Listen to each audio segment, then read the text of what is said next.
Eu sou o psicanalista Ias Tavares e tirei um tempo agora para falar de um assunto pesado, mas necessário. O assunto sobre o cão orelha. Provavelmente você já sabe o que aconteceu com o cão orelha. Caso você esteja desligado do mundo e ainda não sabe, vou te dar aqui um breve resumo. O cão orelha e o cão caramelo, o companheiro dele, eram dois cães comunitários da Praia Brava em Florianópolis, Santa Catarina. O cão orelha foi brutalmente assassinado por um grupo de adolescentes. Então esse vídeo que eu vou gravar não é apenas sobre uma revolta do caso, não é apenas algo sobre proteção de animais, mas é um alerta. E é um alerta porque quando um grupo de adolescentes consegue ferir um ser indefeso, como o cão orelha, sim, é um cachorro dócil, era um cachorro dócil. Então quando alguém consegue ferir um animal, um ser humano com frieza, isso não é apenas maldade. E se muitos pensarem que é só uma fase, que isso vai passar, que foi apenas um erro, e que de fato pode ser uma fase, pode ter sido um erro, mas é preciso entender o que está na psique, na estrutura, na formação dessa pessoa, porque senão isso pode ser uma possibilidade real de um mal maior lá na frente. Então esse grupo de adolescentes, eles estavam passeando pela praia, encontraram um cachorro dócil, solícito, e decidiram agredir o cachorro, brincando, sorrindo de forma fria. Porém, apesar disso tudo, o cachorro já foi encontrado quase sem vida. Segundo o laudo da polícia, o cachorro foi espancado, colocaram pregos na cabeça do cachorro. Há até rumores de que o cachorro foi empalado, onde adentraram com algum objeto de madeira no orifício de trás do cão até sair pelo orifício da frente. Enfim, bastantes ridicularidades, ações graves, não foi um cascudo, foi uma violência muito profunda e de uma forma fria.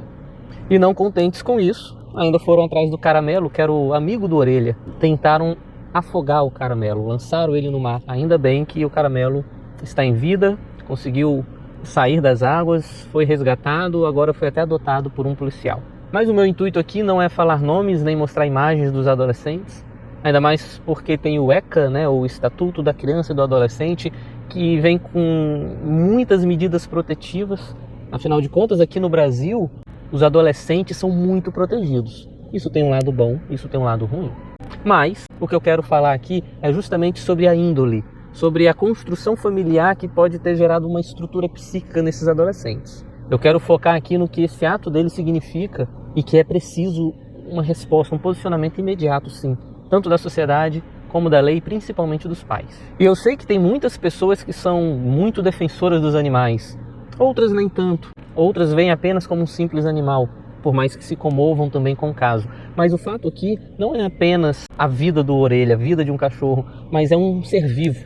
Poderia ser um cachorro, poderia ser uma criança, poderia ser um bebê, poderia ser um adulto. E nesse caso, esses adolescentes atravessaram o limite da vida. O orelha, afinal de contas um ser vivo, se tornou apenas um mero objeto, como um brinquedo que se joga na parede e quebra, como um biscoito que você parte no meio e quebra, como um chiclete que você mastiga e joga fora. E o que me fez gravar este vídeo, até que eu demorei para gravar devido ao fato, mas foi ver as reações dos adolescentes. Eles fizeram tudo isso sorrindo, brincando, sem se conscientizarem, viajaram, como se tudo estivesse bem. Talvez se não tivesse repercutido na mídia, nada teria acontecido ou pesado na consciência deles. Então a vida do cão vira um objeto. A dor não vira nada. E é exatamente nesse cenário que eu, como psicanalista, quero fazer um alerta. A psicanálise, ela reconhece que existe uma agressividade em todos nós. Todo ser humano tem um lado agressivo. Porém, essa agressividade que cada um de nós carrega, que é natural, ela é ligada a alguns pontos psíquicos, que não vou aqui entrar em detalhes, que a controla, a contém, a transforma. Mas quando há uma falha nos limites, na empatia, na culpa, no senso de reparação, pode surgir a crueldade. E o que a gente vê no caso do cão orelha é uma crueldade contra um cão indefeso. E quando essa crueldade é acompanhada de algo sombrio, sádico, a gente observa que essa agressividade ela começa a vir acompanhada com uma ausência de culpa, com uma satisfação, com um desejo de dominar, um desejo de ter poder. Muitas vezes um desejo de humilhar, de fazer sofrer também. E esse tipo de ação tem tudo a ver com a questão psíquica. Na clínica é relatado muitos atos ou desejos de violência, muitas vezes inclusive sobre os pais. Geralmente as primeiras raivas, ódios, desejos de vingança que surgem na vida de um ser humano é contra pai e mãe.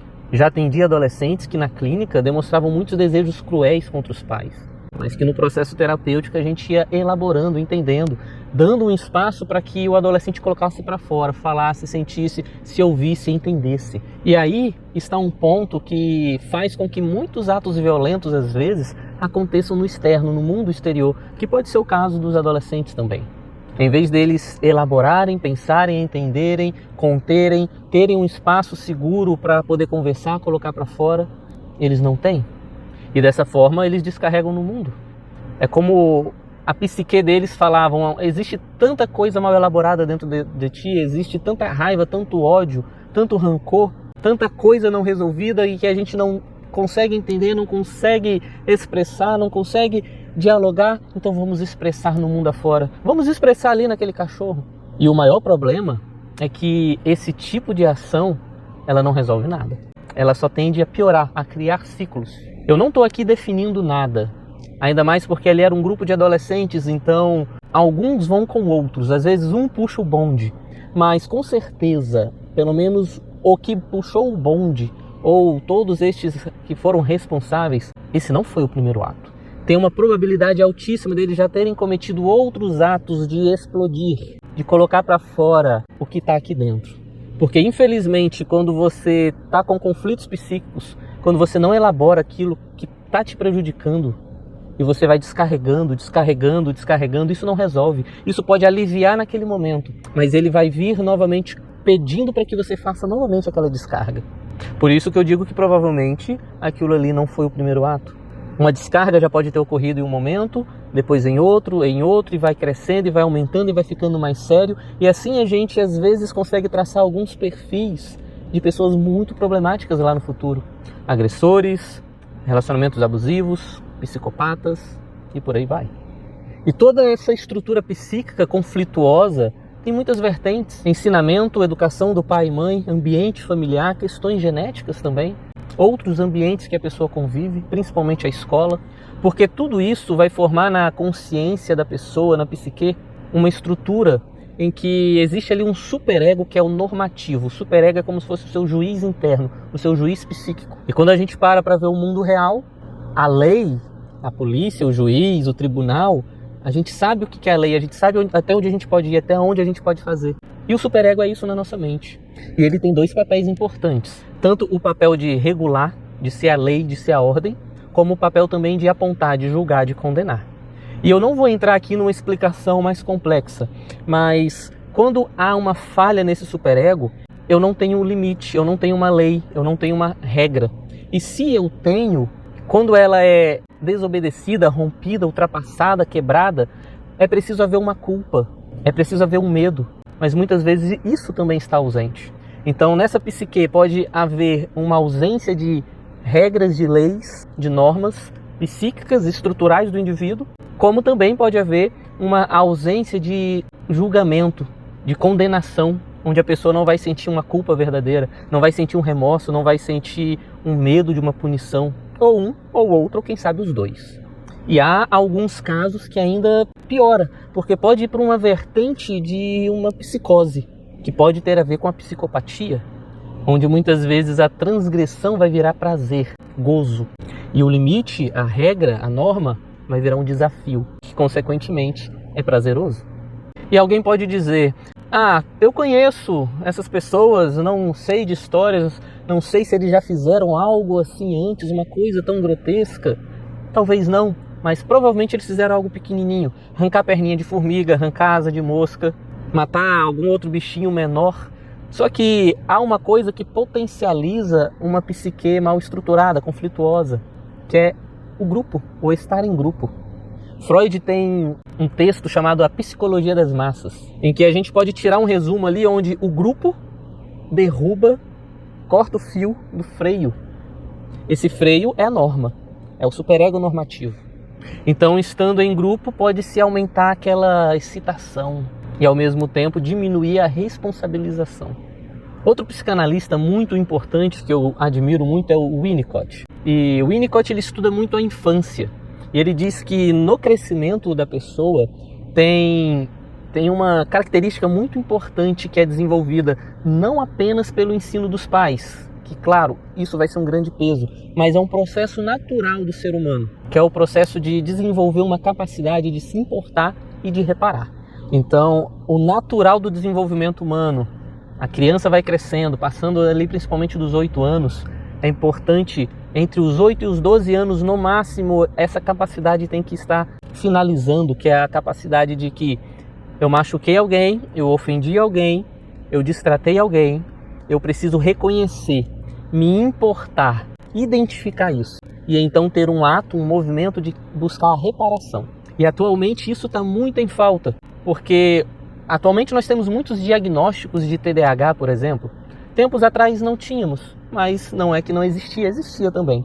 Mas o índice aumentou bastante. Mas isso que eu estou falando, uma falta de empatia, uma falta dessa capacidade de se importar e de reparar, é algo característico em indivíduos com TDAH.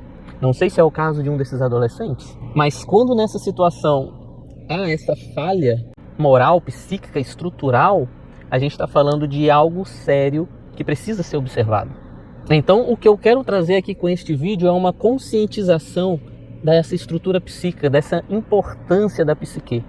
Eu não estou aqui taxando ninguém como psicopata, ainda mais porque psicopatia é uma coisa mais avançada, mas a gente consegue diagnosticar pré-requisitos, e é o que eu estou tratando aqui um pouquinho, pré-requisitos para uma possível psicopatia, pré-requisitos para um possível perfil abusivo no futuro, pré-requisitos para um indivíduo adulto com uma psique muito conflituosa e tendo muitos problemas em várias áreas.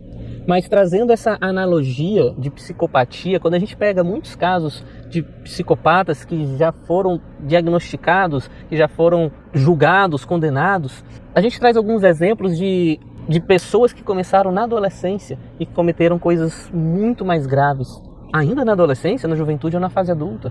Então a indiferença ao sofrimento do outro, o outro ser vivo, o orelha, batia e ria, pregava o prego e se alegrava, enfiava algo no cão e achava isso o máximo.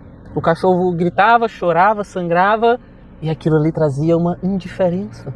Tudo aconteceu, alegres foram atrás do outro cão, alegres retornaram para casa, alegres viajaram. Aqui tem uma ausência de um remorso real. E quando a gente fala de remorso, é muito importante a análise desse remorso, porque é muito comum um falso remorso nesses indivíduos. Às vezes olhar com uma cara séria, às vezes reconhecer que erraram, reconhecer que não era para ter feito aquilo, mas isso fica apenas no campo do reconhecimento e não no campo do sentimento. Não é um remorso real. O prazer em dominar, em segurar, em prender, em fazer aquele tempo durar, a manipulação, mentindo, se esquivando, se escondendo, até o último momento. E ainda tem outros pontos que a gente pode ir observando, não apenas no maltrato de um animal, mas às vezes num vandalismo, uma ameaça. Quando eu digo vandalismo, não é necessariamente quebrar algo público ou privado, o simples fato de rabiscar, de pichar, de descascar, de propósito, sabendo que vai destruir. Então aqui são algumas características que revelam uma predisposição assim, um perfil psicopata. Tem uma simples análise também, conhecida como tríade do McDonald's, baseada em 3 pontos, né? Que é, no caso, o que eles cometeram, que é a violência com animais, a questão de ter uma satisfação, um prazer, uma curiosidade com o fogo, gostar de brincar de fogo, colocar fogo nisso, fogo naquilo. E a outra característica é a enurese, que é, passado uma certa idade, 5, 6 anos, continuar ainda com uma certa constância de urinar na cama. Essa tríade do McDonald's também traz essas outras 3 características. Pode estar presente num perfil onde a gente vê uma predisposição à psicopatia também. E aí, visto o ato dos adolescentes, visto essa questão psíquica, visto essas características presentes, é preciso atenção, é preciso intervenção, é preciso levar isso a sério. Se não for levado a sério, hoje pode ser o orelha, mas amanhã pode estar casados e ser os filhos, ser a esposa.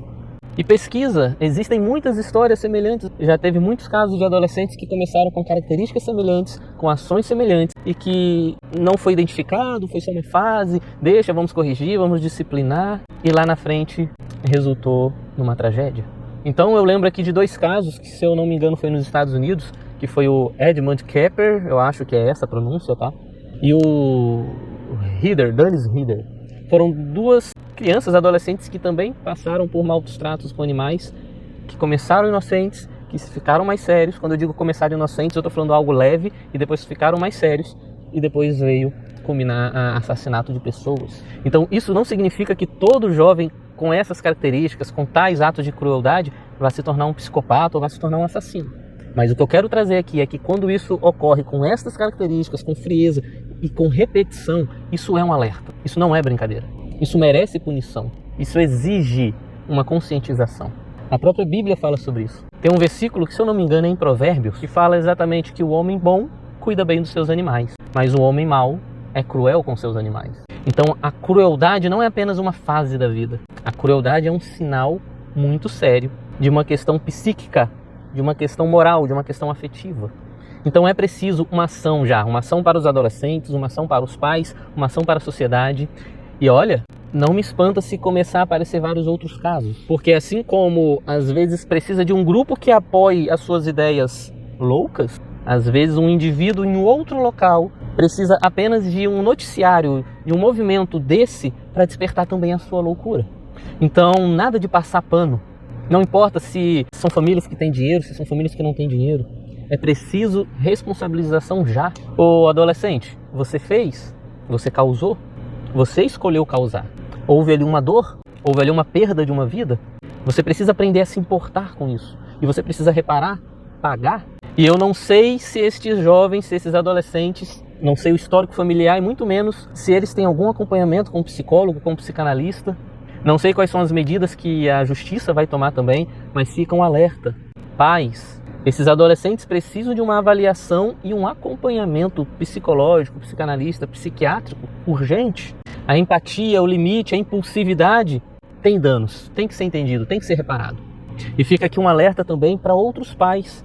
Esse caso está mexendo com muitos pais, com muitas pessoas. Então você, pai, está começando a observar algo no seu filho, leva ele para uma avaliação, coloca ele com um psicólogo, um psicanalista. Seu sobrinho, filho de algum amigo, você vê certas características, alerta os pais, conversa com os pais. E esse trabalho é muito efetivo fazendo com os adolescentes, sim, mas a família também precisa passar por algo. Pelos noticiários, as ações da família foi enviar os filhos para longe, foi tentar pagar algo para pessoas não falarem, foi tentar subornar, ameaçar pessoas, que a gente já vê que há um desequilíbrio também nos adultos. Então, muito que esses adolescentes estão fazendo é, em parte, um espelho dos pais, um espelho do ambiente familiar. Então, a conscientização dos pais, a reparação também desse lar é imprescindível. Pais, encobrir os filhos não é amar. Me desculpa falar isso, mas encobrir os filhos não é amar. Quando você encobre os filhos, você está treinando a eles a impunidade. Quando você encobre os filhos, você está treinando ele para repetir aquilo. E eu sei que tem muitas pessoas revoltadas com essa situação, às vezes querendo lixar os adolescentes, desejar o mesmo para os adolescentes, que eles também passem pelo que o cachorro passou, mas vamos também, todos os que estão revoltados com isso, todos os espectadores dessa situação, vamos também não deixar o ódio subir, não deixar a raiva dominar. Eles precisam ser perdoados também. Perdoem os que erram, perdoem os que falham. Que eles passem por um processo de conscientização, de reconhecer de uma forma real que houve, de pagarem, de repararem, de se transformarem, de serem outras pessoas, de daqui a alguns anos eles olharem para trás e se arrependerem totalmente do que fizeram e não serem mais nada aquilo que eles hoje são. Isso é a transformação da vida. Então que a morte do Orelha não vire só postagem, só movimentos, mas que vire de fato um marco. A crueldade com qualquer ser vivo indefeso precisa ser tratada como um alerta máximo e precisa de punição e precisa de correção.